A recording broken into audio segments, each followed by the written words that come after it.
Bugün sizinlə çevrə mövzusundan 3 sualı müzakirə edəcəyik. Gəlin başlayaq. ABC üçbucağının daxilinə çevrə çəkilmişdir. Biz bilirik ki, əgər üçbucağın daxilinə çevrə çəkilibsə, deməli üçbucağın tərəfləri çevrəyə toxunur. Yəni M, N və K toxunma nöqtələrdir. Üçbucağın iki bucağı verilib 30 dərəcə, 80 dərəcə və bizdən M, N, K bucağını soruşur. Belə bir qaydanı yadımıza salaq.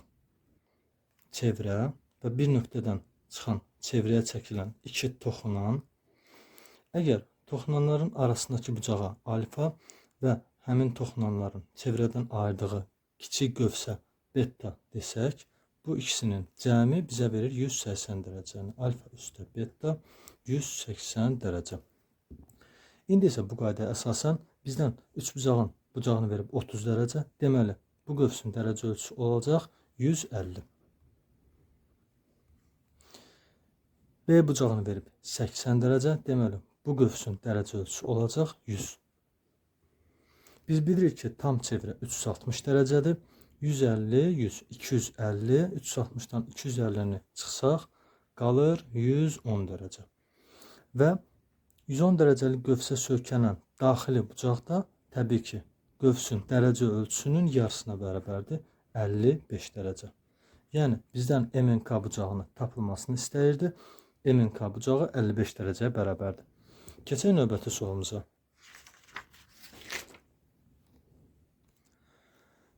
Çevrə verilib, bir nöqtədən çevrəyə 2 kəsən çəkilib.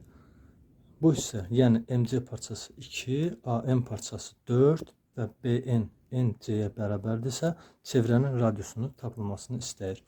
Yenə də bir qaydanı yadımıza salaq.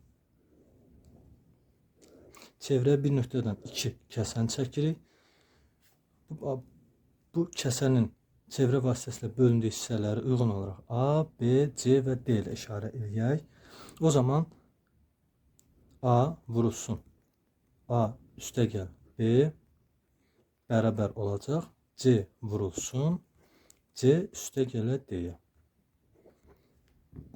İndi isə bu qaydadan istifadə edək və B-nin N C-yə bərabər olduğu üçün hər birini X ilə işarə edək. 2 vurulsun ümumi uzunluğu olacaq 6 bərabərdir. NC X vurulsun bunun ümumi uzunluğu, yəni BC parçasının 2X. Buradan 2-ləri ixtisar aparsaq, qalar X kvadratı bərabərdir 6-ya, X bərabərdir kök altı 6. Və bizdən çevrənin radiusunu tapılmasını istəyir. A və N nöqtələrini birləşdirsək, burada diametr olur. Nəyə görə? Çünki 90 dərəcə var burada. Biz bilirik ki, 90 dərəcəlik daxili bucaq diametrə söykənir. İndi biz diametri tapmaq üçün AB-nin də uzunluğunu bilməliyik. Amma bilmirik, tapmamışıq hələ. ABC üçbucağına nəzər yetirək.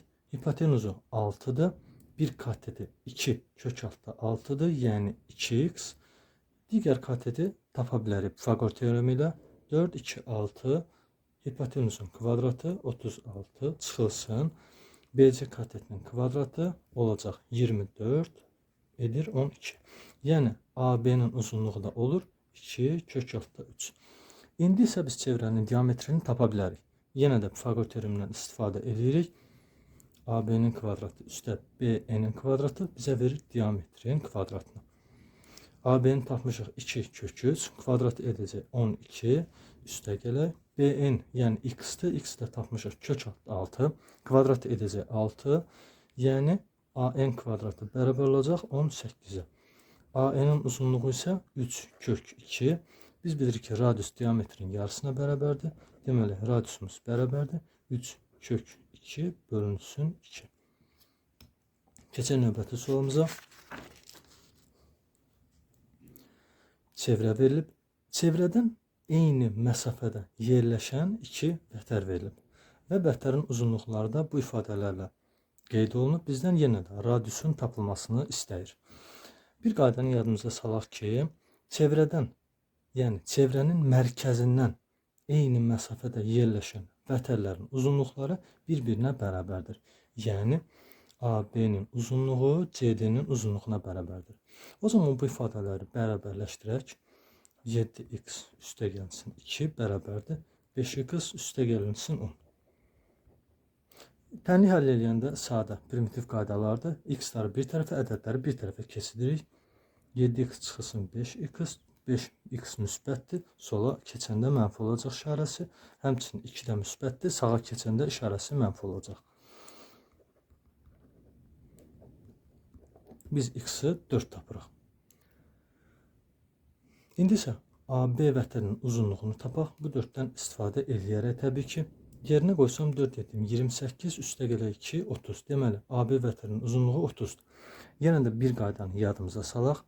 Əgər çevrənin mərkəzindən vətərə perpendikulyar çəkirəmsə, həmin vətər 2 bərabər hissəyə bölünür. Biz AB-nin uzunluğunu 30 tapmışdıq.